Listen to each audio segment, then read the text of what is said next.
Productivity has grown faster in Western Europe than in America. The EU economy is now 65% the size of America's in dollar terms, down from 90% just 10 years ago.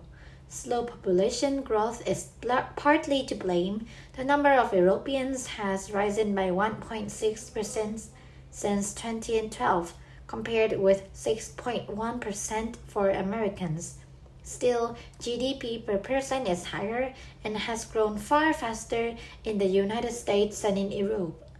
As a result, commentators and think tanks have said about comparing the economies of some of Europe's richest countries to those of America's poorest states. But in comparisons based simply on GDP per person, are poor measures of economic welfare. Goods and services cost more in some countries than in others, and working more does not always make people better off. Adjusting for these factors suggests that countries like Denmark and Australia are in fact more productive than America. The first step in comparing different economies is converting national figures into a common currency. But the dollar goes much further in some countries than others because the cost of non-tradable goods and services such as housing or restaurant meals vary widely.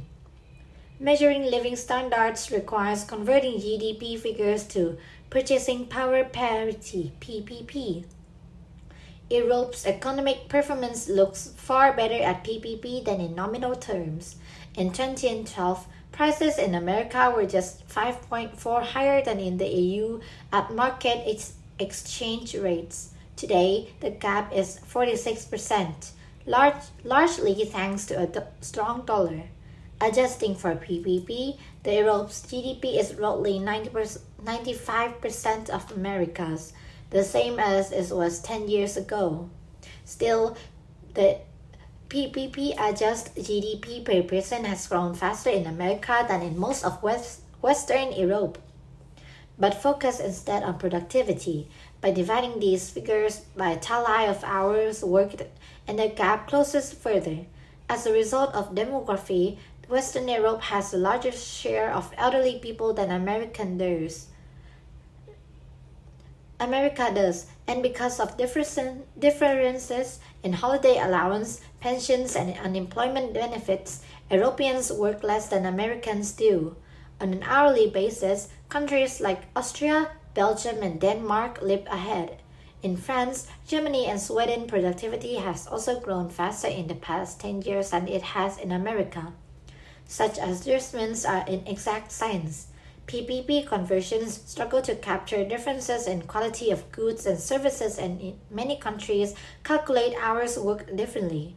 But in aggregate, Western Europeans get as much out of their labor as Americans do. Narrowing the gap in total GDP would require additional working hours, either via immigration or by raising the amount of time citizens spend on the job. Europeans may well reject this trade-off. They tend to value leisure time even if the GDP figures do not.